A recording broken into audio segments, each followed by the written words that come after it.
Fala galera, tudo bem com vocês? Espero que estejam bem, estamos aqui para gravar mais uma aula do nosso curso e eu espero que vocês estejam gostando.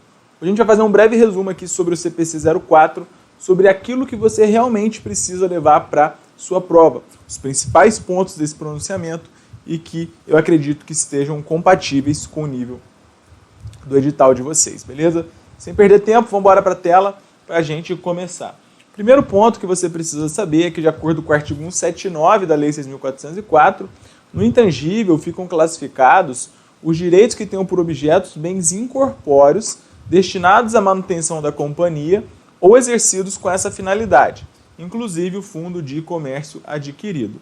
Aqui tem alguns pontos que eu gostaria de chamar a atenção, tá? E que pontos são esses? Vejam, o primeiro ponto é que no intangível ficam os bens incorpóreos. Ok? São os bens incorpóreos, marcas, patentes, softwares, direitos de concessão, exploração, etc. e tal, tudo isso fica lá no intangível se atender aos requisitos que são previstos no pronunciamento. Beleza? Desde que sejam destinados à manutenção da companhia. E aqui existe um outro ponto que você deve conhecer, que nos diz o seguinte: inclusive o fundo de comércio adquirido. O que é o fundo de comércio adquirido? Tá? Isso aqui é uma coisa que a gente estuda no CPC 15, que é chamado de combinação de negócios. Isso aqui não vai cair na prova de vocês, porque é um nível muito mais avançado. Mas quando a lei fala, inclusive, o fundo de comércio adquirido, isso aqui é o que a gente chama de goodwill ou ágio por expectativa de rentabilidade futura. Tá? A Lei 6.404 não foi técnica na realidade quando ela fala que o fundo de comércio adquirido fica no intangível, porque essa afirmativa ela só é verdadeira quando nós estamos falando de balanço consolidado. Tá? O que é o balanço consolidado? Balanço consolidado é o seguinte, por exemplo, a Ambev, ela é dona lá dona não, né? Ela acho que ela tem uma percentagem relevante da Quilmes, da Patagônia, cervejarias no Canadá, no México e assim por diante, tá? Então, quando a Ambev vai apresentar as suas demonstrações contábeis, ela apresenta dela, da controladora, que é como se fosse a mãe, tá? E apresenta também de todas as suas filhas, que são todas essas cervejarias. Isso são chamadas demonstrações consolidadas, tá? E as demonstrações consolidadas, portanto, elas representam o grupo. E o fundo de comércio adquirido goodwill só fica no intangível quando nós estamos falando de balanço consolidado. Quando é no balanço individual, no balanço da controladora, fica em investimentos, mas isso aqui é um detalhe bem mais avançado, eu acredito que não vai ser tão útil para vocês. Beleza? Então vamos lá, a questão caiu no cargo de auditor fiscal da Cefaz Espírito Santo, cargo que eu já ocupei, lá no concurso, foi aprovado no concurso de 2009, que diz o seguinte: o subgrupo do ativo intangível compõe-se de bens corpóreos e incorpóreos, destinados à manutenção da companhia ou exercidos com essa finalidade. Isso está certo ou está errado? Isso está errado. Errado por quê? Porque o intangível, ele contém os bens incorpóreos. Beleza? São bens incorpóreos. Só que existe uma situação em que é o seguinte, vamos supor, você está comprando um veículo da Tesla para sua empresa. Todos vocês devem conhecer a Tesla, né? Aquele CEO que gosta de falar nas redes sociais, no Twitter, o Elon Musk, tal, etc. e tal. E quando você está comprando um carro da Tesla, você está comprando... A gente sabe que a Tesla ela tem ótimos veículos e esses veículos têm softwares que são inteligentíssimos. Você concorda comigo que o veículo ele é um bem tangível? Ele tem corpo, ele é um bem corpóreo? Ok. E você concorda comigo que esse software ele faz com que o veículo funcione? Concorda, não é mesmo? Você pode chegar lá na Tesla e falar assim, ó, eu quero comprar só o software do veículo, não quero comprar o veículo. Não pode. Então, quando você tem um bem corpóreo, um bem incorpóreo que fazem parte de uma mesma situação, vejam, você comprou um carro e esse carro vem com software, que é o que faz o veículo funcionar. Ambos são integrados e não podem ser desfeitos. Você vai pensar o seguinte, às vezes, portanto, pode ter um bem corpóreo e um bem incorpóreo junto. E aí você vai pensar, como que eu vou classificar isso? O CPC 04, ele fala o seguinte, fala, olha, você vai olhar o que é mais significativo. Nesse caso, você tem, por exemplo, um veículo mais um software. Então não faz sentido você separar os dois, porque você está comprando um carro da Tesla, você não está comprando um software da Tesla. Por isso a classificação aqui, de acordo com o CPC 04, é no ativo imobilizado, beleza? Agora, quando você compra, por exemplo, um computador, aí vamos supor que você vai comprar o pacote Office, que tem lá o Windows, PowerPoint, Excel e assim por diante. Quando você vai comprar o pacote Office, ele é essencial? Ele é essencial para que o computador funcione? A gente diria até que é essencial, né? Só que em tese, legalmente falando, ele não é essencial. Você pode ter um computador lá só para jogar paciência, ou só para ler lá os nossos livros digitais do nosso curso, sem que tenha o Office. Mas, nesse caso, você pode separar tranquilamente. Então, o computador ele vai ficar classificado como imobilizado. Aqui vai ficar classificado como intangível, beleza? Então, em essência, é isso que você deve perquirir, é isso que você deve sempre indagar. O software, por exemplo, ele é necessário para o imobilizado funcionar? Se for, se você está adquirindo um imobilizado e não o software, vai ficar tudo no imobilizado. Se você pode separar, geralmente, quando não é essencial, e você pode identificar cada um, e são coisas separáveis, aí você pode classificar cada um no seu quadrado, e isso está de acordo com o CPC 04. Tem algumas definições lá no CPC 04 que também são um pouco importantes que você entenda. Ativos intangíveis, eles estão sujeitos à amortização em regra. E o que é a amortização? A amortização é a alocação sistemática do valor amortizável de ativo intangível ao longo de sua vida útil. Então, vou dar um exemplo rápido aqui para que vocês possam entender. O que seria uma amortização? Você tem o direito de explorar a concessão do aeroporto Santos Dumont, no Rio de Janeiro, por 10 anos. E você pagou 10 milhões para explorar, para ter o direito dessa concessão por 10 anos. O que vai acontecer? Nesse caso, portanto, a cada ano, isso é um direito que você tem, portanto, vai ficar classificado no intangível, e a cada ano você vai amortizar o equivalente a 10%, 1 milhão de amortização acumulada. Então, o seu valor de aquisição vai ser 10 milhões no começo, aí depois você amortiza 10%, 1 milhão, e quando transcorrerem os 10 anos, você já vai ter uma amortização acumulada de 10 milhões e o seu valor contábil vai estar zerado. Portanto, a amortização acumulada é quando você vai... como se fosse a depreciação. A depreciação você não vai reconhecendo o desgaste do imobilizado. A amortização tem um pensamento análogo, só que isso é feito para o intangível, tá bom? Valor contábil. O que é o valor contábil? É o valor pelo qual um ativo é reconhecido no balanço patrimonial após a dedução da amortização acumulada e da perda por desvalorização.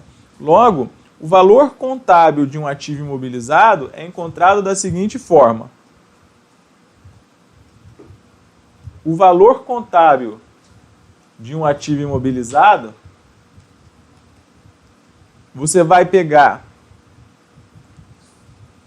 o valor de aquisição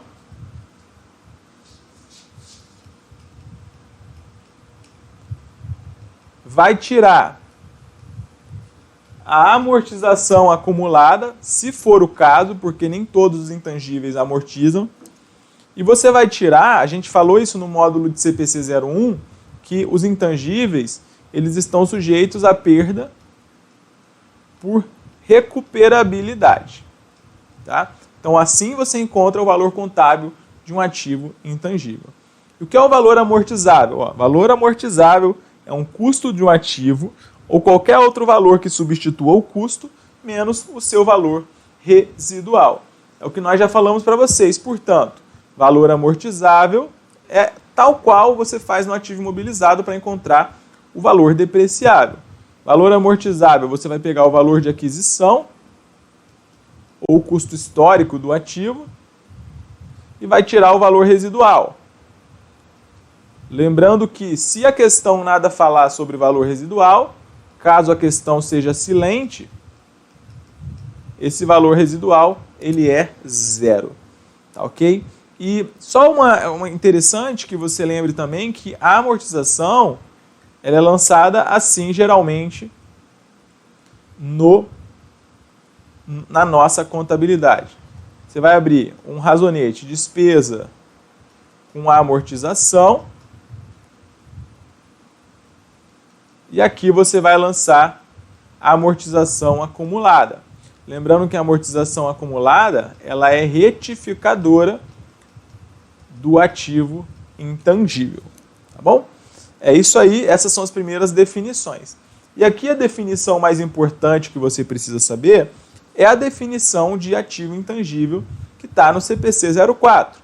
Segundo o CPC 04, ativo intangível é um ativo não monetário identificável sem substância física. Portanto, de acordo com o CPC 04, essa definição cai em prova. Ativo intangível. Ele tem as seguintes características. Ele é um ativo não monetário,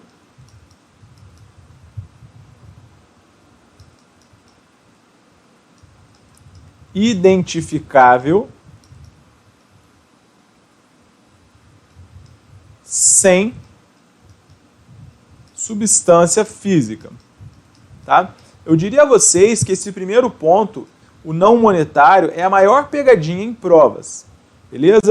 Por quê? Porque a questão ela vai falar que o ativo ele é um ativo monetário. Praticamente, existem diversas questões que falam que o ativo intangível é um ativo monetário. Mas não, ele é um ativo não monetário. O que é um ativo monetário e o que é um ativo não monetário? Ativo monetário é aquele intangível, é aquele ativo que é dinheiro ou algo a ser recebido em dinheiro. Por exemplo, a própria conta caixa. Caixa é dinheiro, é um ativo monetário. Duplicatas a receber é dinheiro, é um ativo monetário. Fornecedores é algo a pagar em dinheiro, é passivo monetário. Bancos é dinheiro que tem lá em poder do banco, mas é seu, ativo monetário. Agora, estoques. Estoques não é dinheiro ou algo a ser recebido em dinheiro. Primeiro você vai vender o estoque e depois que você vender, isso vai se tornar um direito ou vai entrar no caixa e sim será um ativo monetário. Portanto, o intangível ele não é algo em dinheiro ou a ser recebido em dinheiro, configurando, portanto, a definição de ativo não monetário. Tá? Ele tem que ser identificável. O que significa ser identificável? Você sabe, por exemplo, que o direito de concessão do Aeroporto Santos Dumont, ele pertence à empresa X. Então, isso é algo identificável. Você sabe que a marca Apple, ela é lá da Apple, como o próprio nome já diz, e você identifica muito bem um software, etc. e tal. E o intangível, como eu venho dizendo a vocês, ele é um ativo que não tem substância física. Portanto, vamos lá para essa questão que é na PF, na área de contabilidade, em 2014. Ativos monetários identificáveis e sem substância física devem ser classificados contabilmente como ativos intangíveis. O que vocês acham? Esse item está certo ou está errado? Olha só, está errado. Ele incorre naquela pegadinha que eu disse a vocês que é bastante corriqueiro. Por quê? O intangível ele é um item não monetário. Beleza. Agora, o que mais que você precisa saber? É muito importante que você entenda que o CPC 04, vejam que eu não estou trazendo a literalidade dos pronunciamentos. Eu estou trazendo o entendimento dos principais pontos. É muito importante que você saiba que para classificar um ativo como ativo intangível,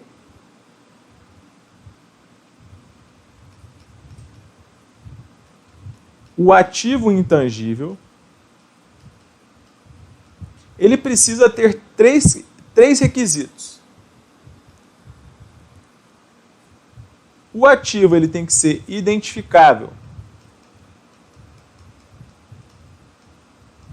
ele tem que ser também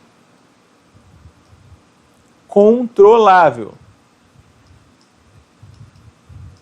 Além disso, para você classificar um ativo como ativo intangível, ele tem que gerar benefício econômico. É requisito de todo ativo que ele gere benefício econômico, beleza?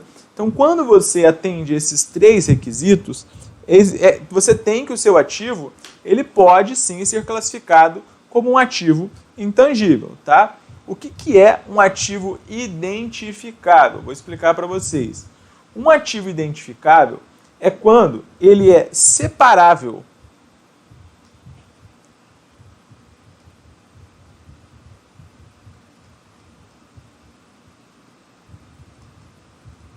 além disso, é quando ele resulta de um direito contratual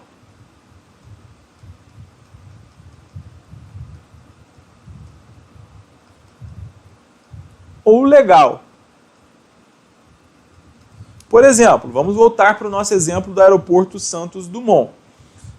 O aeroporto Santos Dumont, você sabe muito bem que a empresa que está explorando ali a concessão, ela tem o direito a explorar aquela área do aeroporto ali. Ok, então isso é algo separável. Você sabe que o software que você compra quando você compra lá um MacBook, né, o sistema lá, o iOS, não sei nem se é iOS o sistema do MacBook, porque eu sou usuário de Windows, mas quando você compra um MacBook, ele vem com o sistema operacional da Apple. Isso é separável.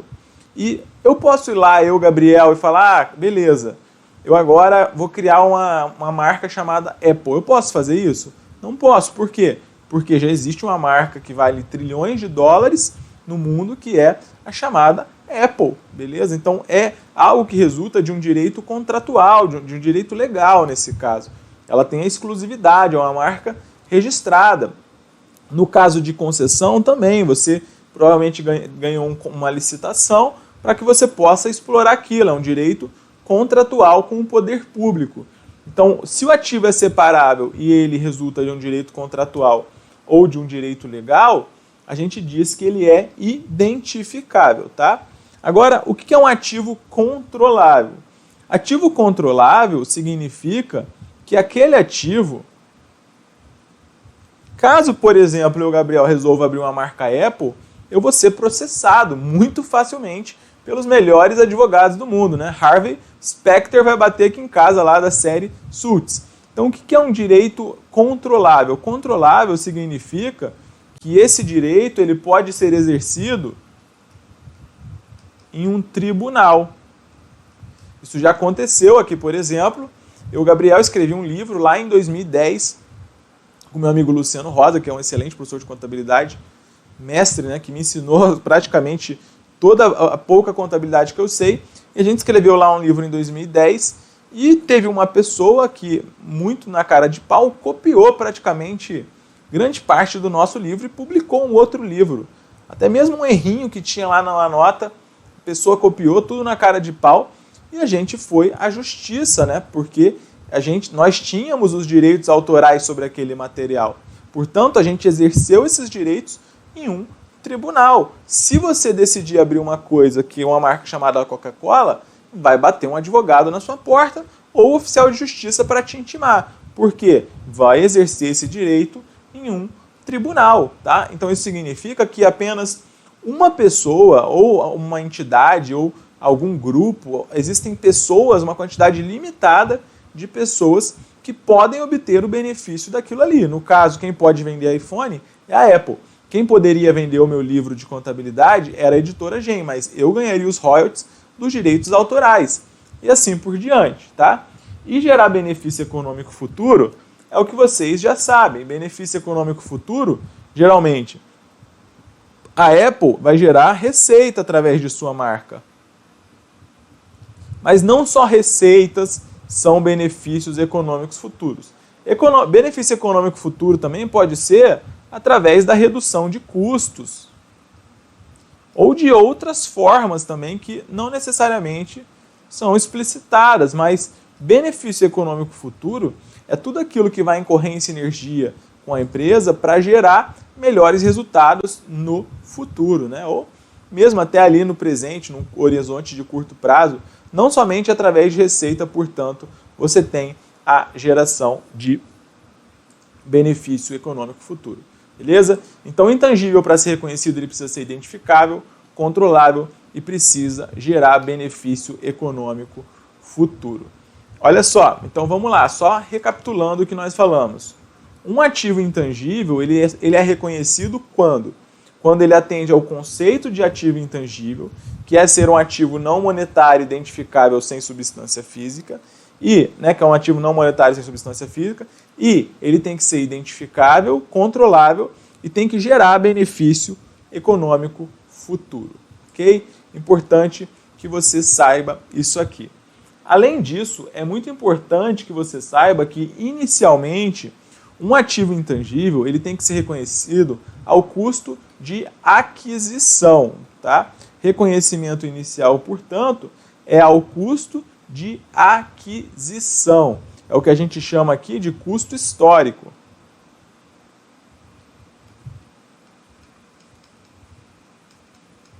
O que importa geralmente é o quanto você pagou, é o custo histórico daquele ativo intangível, tá? O custo de um ativo intangível, portanto, assim como eu tenho falado para vocês, quando você faz uma compra, seja de imobilizado, seja de estoque de mercadoria, intangível, geralmente você tem uma série de gastos, concorda comigo? E esses gastos, eles começam ali do momento que você começou a negociar aquela mercadoria, aquele ativo, e eles vão incorrendo até o momento em que o ativo está nas condições ali que a administração ela entende como adequada, beleza? E o que acontece, portanto? Com o intangível não é diferente. Quando você adquire um ativo intangível, o custo desse ativo intangível, o que ele vai contemplar? Olha só, o preço de compra do intangível, é claro, tá? Isso aqui entra. Os impostos de importação. Como eu já disse a vocês, imposto de importação você não pode compensar, ele não é recuperável. Então ele entra no custo do produto, tá? Impostos não recuperáveis. Então, impostos ou tributos não recuperáveis. O pronunciamento não usa essa expressão de forma técnica, porque o correto seria tributo. Tributo é gênero, imposto é espécie. Beleza? Então, os tributos que são recuperáveis, você tem que lembrar, eles são excluídos. E os descontos comerciais ou abatimentos, você retira. Lembrando que desconto comercial ou incondicional é aquele que você obtém no momento da negociação. Tá? E abatimento é aquele valor que você obtém porque você não veio do jeito que você queria, ou tem algum defeito e você ia devolver, mas o vendedor insistiu para que você ficasse com aquilo lá, tá? E ainda tem qualquer custo diretamente atribuível, isso também entra no custo do ativo intangível, como testes para ver se o intangível funciona, honorários profissionais com advogados, arquitetos, desembaraço aduaneiro, qualquer coisa que você tenha. O que não entra no custo do ativo intangível? Os gastos que você tem com propaganda. Por exemplo, você comprou um novo software para operar na sua empresa. Esse software é um ativo intangível que vai gerar muitos benefícios para a empresa. E você resolve fazer uma propaganda para espalhar, né, aquela novidade perante a população. Esse gasto que você tem com essa propaganda não tem nada a ver com o software. Você está falando bem do software, mas isso não vai ser um custo do ativo intangível, beleza? Os gastos que você tem também, por exemplo, com promoção, né, para falar desse software, os gastos com treinamento de funcionários para eles aprenderem a manusear um ativo intangível também não entra. Custos administrativos também não entra. Custos indiretos também não entra. O que vai entrar, geralmente, é o que está correlacionado ali diretamente àquele ativo intangível, tá bom? Preço de compra, todos os ativos, mais ou menos, se você olhar, é a mesma coisa, beleza? O que você precisa saber ainda? O reconhecimento do custo do ativo intangível, ele vai cessar aqui, ó. quando esse ativo intangível ele está disponível para uso. É muito importante que você saiba disso. Então, por exemplo, você comprou um ativo intangível. Aqui você teve o gasto X, aqui você teve o gasto Y, aqui você teve o gasto Z, aqui você teve o gasto A, aqui você teve o gasto B, aqui você teve o gasto C. Todos esses custos, se eles forem custos diretamente relacionados ao ativo intangível, eles podem entrar no custo do ativo intangível e aí eles vão ser lançados como um ativo. Só que, a partir do momento em que esse intangível ele está disponível para uso, ele está aqui, está disponível para uso, aí os gastos que você tem subsequentemente aqui, eles não são mais lançados no ativo. E daqui para frente, eles vão ser lançados como despesa na DRE. Veja que é muito interessante, é que a palavra-chave para você aqui é que o ativo intangível ele vai estar disponível para uso. A sua utilização, efetivamente, se ele vai ser efetivamente utilizado ou não, isso é irrelevante, tá? O que importa é que ele esteja disponível para uso, tá? É isso o que é importante. Entenderam? Vamos lá, então. Outro ponto que é necessário que você entenda é esse aqui, fundo de comércio adquirido.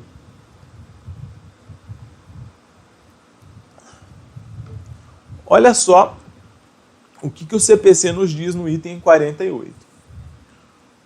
O ágio derivado da expectativa de rentabilidade futura, goodwill, gerado internamente, não deve ser reconhecido como ativo. O que isso aqui ele quer nos dizer? O que esse item ele implica? O que é o ágio derivado da expectativa de rentabilidade futura? É o seguinte, imagine aqui, nós estamos ministrando esse curso na plataforma, vamos supor, da Hotmart.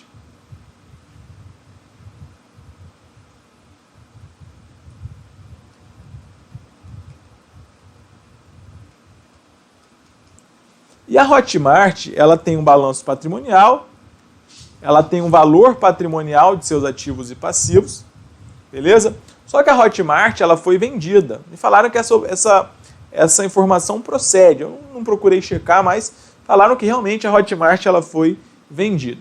Só que quem comprou a Hotmart, na contabilidade, quando você olha, uma marca, quando ela é lançada, se ela puder, né, existe uma controvérsia, caso ela seja lançada contabilmente, a marca, ela tem que ser lançada ao valor de custo.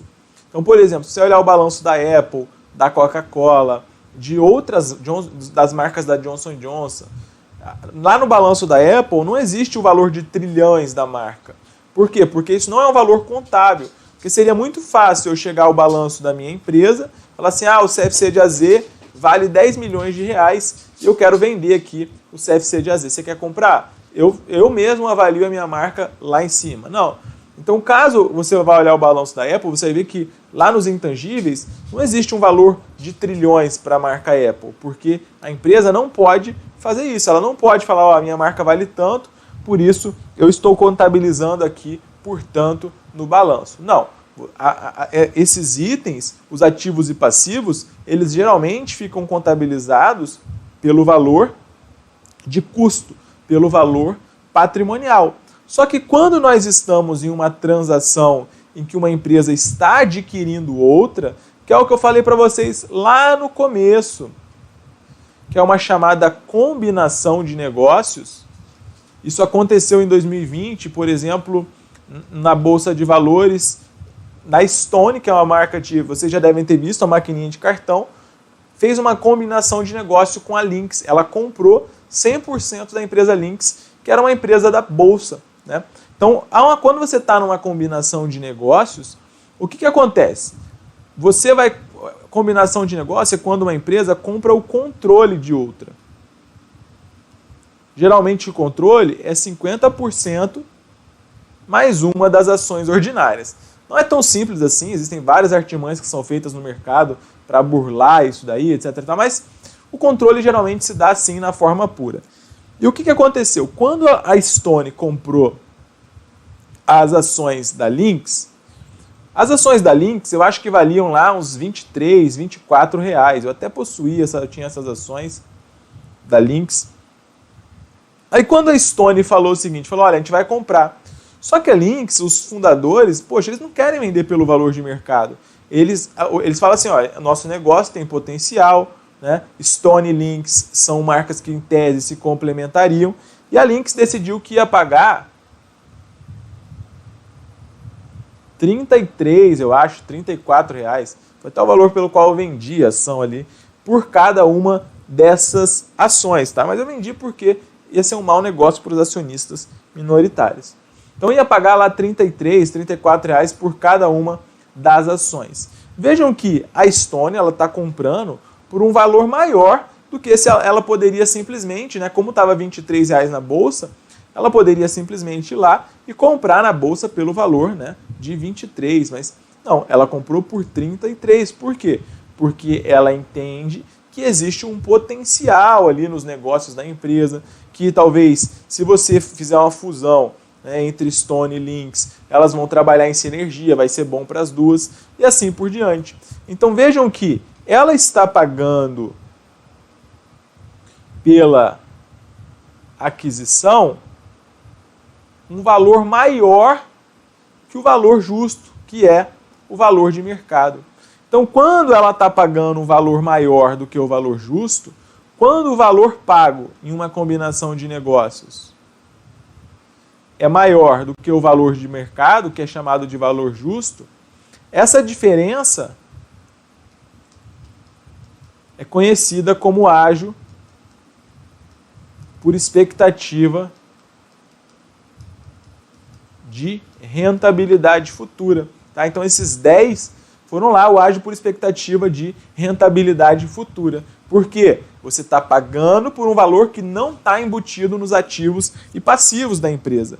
Ele é um valor que você enxerga um potencial. Então isso é o goodwill. É um ágio, é um valor que você está pagando a mais, porque você tem uma expectativa de rentabilidade futura. Tá? É um termo complicado, mas a explicação é essa. E o que o CPC 04 ele nos diz? Ele fala o seguinte: o ágio derivado da expectativa de rentabilidade futura, goodwill, gerado internamente, não deve ser reconhecido como ativo. O que isso implica dizer? Isso implica o seguinte: quando a Stone veio aqui e comprou as ações da Lynx que valiam 23, ela comprou por 33, ela vai contabilizar isso em seus investimentos pelo valor de 33. Então ela vai contabilizar o valor patrimonial, vai contabilizar o valor justo, vai contabilizar o ágio por expectativa de rentabilidade futura. Porque esses 33, ele engloba tudo. Então o ágio por expectativa de rentabilidade futura em uma combinação de negócios, quando você está em uma situação como essa, ele pode ser reconhecido tranquilamente aqui. Como é o caso, a Stone, ela vai contabilizar isso tranquilamente. Agora, o que o CPC 04 nos diz é o seguinte: o ágio derivado da expectativa de rentabilidade futura gerado internamente não deve ser reconhecido como ativo. O que isso quer dizer? Que a Lynx não poderia chegar e falar o seguinte, falar, olha, eu estou vendo aqui que a nossa marca está registrada por o que vai dar um valor justo de 23. Só que eu acho que a nossa marca ela é muito forte e eu vou aumentar aqui o meu valor patrimonial lá por ação para 33. Eu vou subir aqui o meu valor. Então o que você não pode fazer isso? Falar a minha marca, a minha empresa, o meu lucro futuro vai ser esse, portanto eu vou aumentar os meus valores de ativos e passivos. Não, não pode. Você só pode reconhecer isso quando alguém valida, como por exemplo a Stone, ela comprou a Lynx por R$ 33 a ação, então ela validou. Por quê? Você presume que esses grandes players, que são empresas grandes que estão na bolsa, os pronunciamentos geralmente se aplicam a esses grandes players, eles fazem transações ali pelo que realmente vale, né? Então, se alguém validou esses 33, aí sim você pode reconhecer. Mas você falar que a sua marca, que o seu não sei o que aquilo seu vale isso, aí você não pode. Por isso que o ágio derivado da expectativa de rentabilidade futura gerado internamente, ele não é reconhecido. Você só pode reconhecer o goodwill, tá? Quando você está em uma combinação de negócios. Uma empresa comprando o controle de outra. Olha lá, CESP Auditor Cefaz Espírito Santo 2013. O ágio decorrente de expectativa de rentabilidade futura de intangíveis gerados no ambiente interno da companhia, como fundo de comércio e goodwill, são reconhecidos na contabilidade pelo seu valor justo. Certo ou errado? Errado. O ágio por expectativa de rentabilidade futura gerado internamente, goodwill, ele não é reconhecido na contabilidade, beleza? É muito importante, então, que vocês entendam isso daí. Estão acompanhando? Beleza. Então a gente vai encerrar aqui o nosso primeiro bloco sobre ativo intangível. Espero que tenham gostado.